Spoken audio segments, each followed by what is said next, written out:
जन्मदिन, सालगिरह या किसी भी प्रकार का बधाई संदेश अब मात्र 299 रुपए में। आज ही संपर्क करें RJ रमझाजर में। हमारा नंबर है 9907756308 पर। जन्मदिन बधाई पर केक फ्री। राजीव गांधी कला एवं वाणिज्य महाविद्यालय लोरमी में हर साल की भांति इस साल भी मनाई गई गुरु घासीदास जी की जयंती।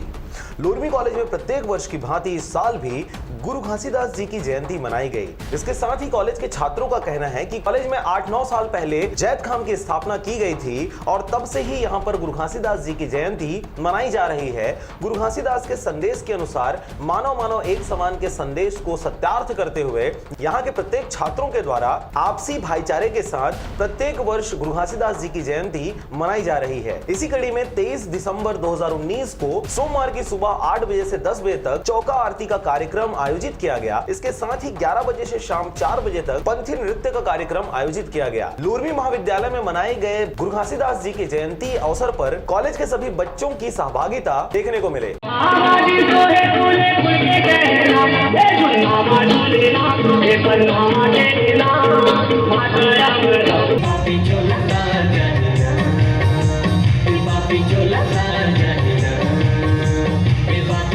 लोरमी से हरजीत भास्कर के साथ ब्यूरो रिपोर्ट RJ रमझाजर।